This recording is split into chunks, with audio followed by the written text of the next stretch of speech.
Isang mapagpalang araw sa inyong lahat, Luzon, Visayas, Mindanao, saan man kayo sulok ng mundo. Mag-ingat kayo palagi mga kabayan. Dito naman tayo sa Manila Bay Reclamation Project upang mag-update mga kabayan. Dito tayo sa kabilang dulo. Hindi na tayo pumunta dun sa kabila mga kabayan. Yun siya, malapit sa Ferris wheel. Ito lang tayo mag-update. Ito yung una natin i-update, yung tapat ng SM Olobesa mismo mga kabayan. Ayan. Medyo yung kulay, medyo mapag mga kabayan. Ngayon, hindi katulad kahapon na medyo malinaw-linaw.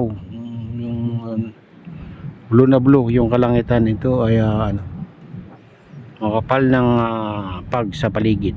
Nasal dito sa bandang Cavite. Ayan, tingnan nyo. Makikita yung masyado yung mga building dyan.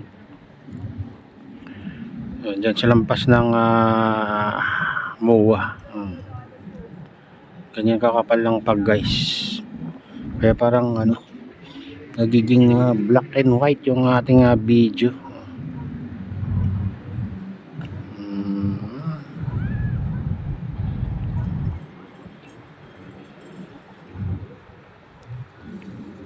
Close natin konti.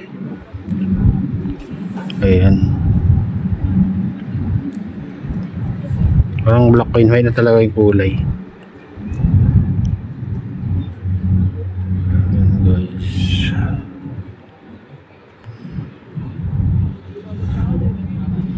Tuloy-tuloy lang sa nila pag tatambak mga kabayan, pagpapalawak, pagpapataas itong reclamation dito sa Manila Bay.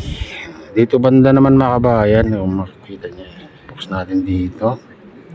Ito ay tinatambakan nila yung gilid mga kabayan kasi tatambakan na naman nila sa gitna. Bubuhusan ng dredging vessel, ganun. Gitna. Kaya ang ginagawa nila mga kabayan pag gusto nilang taasan, ginagamit nila yung dredging vessel, hindi yung dump truck mga kabayan. Yung dump truck ginagamit nila sa gilid-gilid lang, katulad yan ginagamit nila.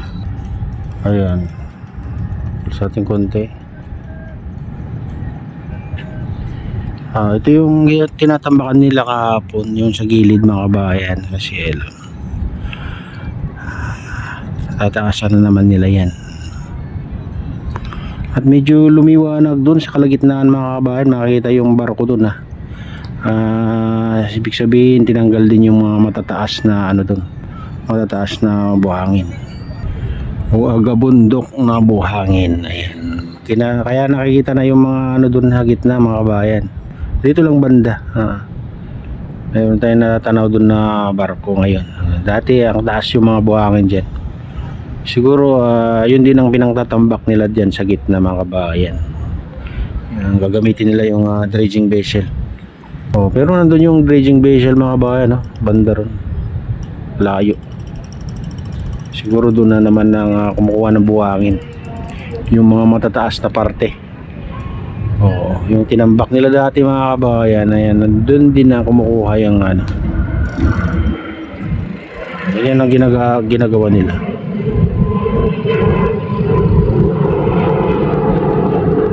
Ganyan kalayo mga kabayan. Ganyan kalayo. Ayan binubuhos yung dump truck yung karga ng buhangin dyan.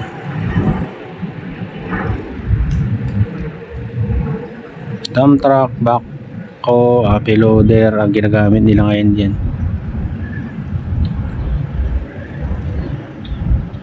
Dito naman banda mga kabayan, ganyan yung mga barko.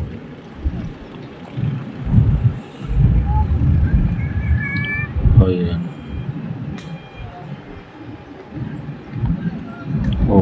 Andun yung dalawang crane na matataas. Andun yung dredging vessel din, pero natatakpan lang mga kabayan dito kasi medyo mataas na.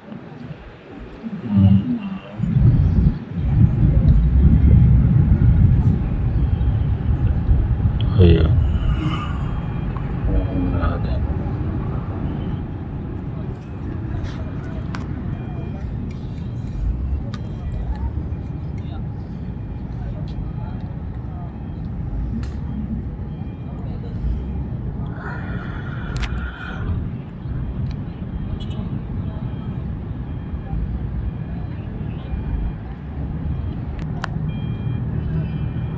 Ayan, dito naman tayo sa silipin naman natin yung malaking island mga kabayan dito sa lampas ng tulay.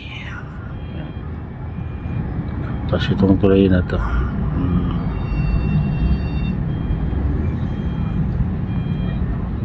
Ito. Yan o, pantay na yung taas dyan mga kabayan sa gilid. Dati mababa dyan.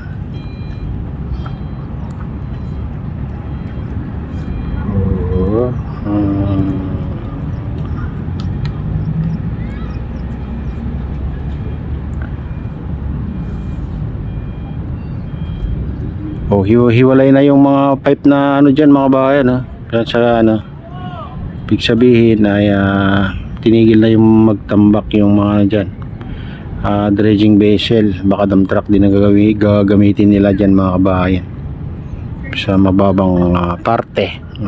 Pero yung pipe na lumulutang ito mga kabayan nandito sa gilid, hihilain lang nila yan pag gagamitin nila.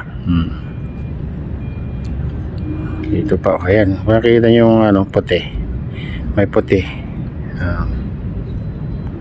Ayan, malaking yan, malaking pipe yan mga kabayan.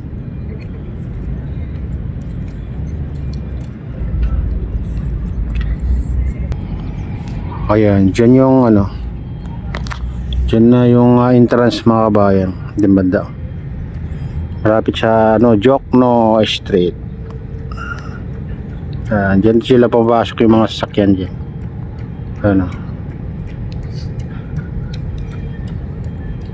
Yan yung malaking island guys. Makita mo lang doon yan yung mga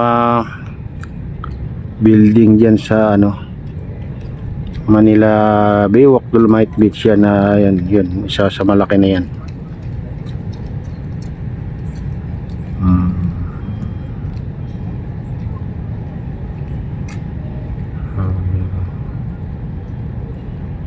Hindi na matanaw dun sa kabila.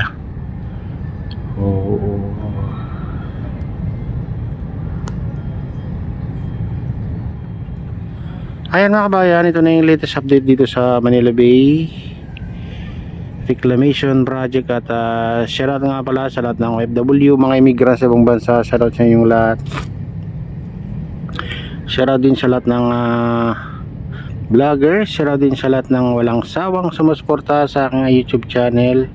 Shoutout sa inyong lahat mga idol, mga nag-comment, nag-like, silent subscribers, silent viewers, mega loud. Shoutout sa inyong lahat. Sana sa mabuti kayong kalagayan lahat mga idol at ligtas araw-araw. At shoutout din kay Kuya Iyo, kay Ate Lynn, kay Kuya Rick sa aking misis. Ayan. Shoutout din kay Kade Official. Shoutout din sa aking kautol dyan sa Naluluaway. Ayan, si Nestor. Ayan, shoutout din kay Ma'am Casey Adam at kay Freddy. Ayan, shoutout din sa RDP Bikers, sa Gubang Bikada at sa Golden Bikers. Mega loud, shoutout sa inyong lahat mga idol. Ayan.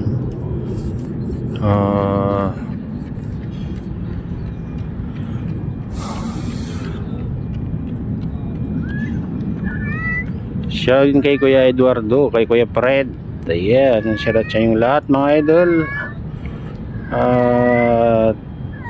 Pagpalain na ng Diyos, ingat kayo palagi. God bless us all.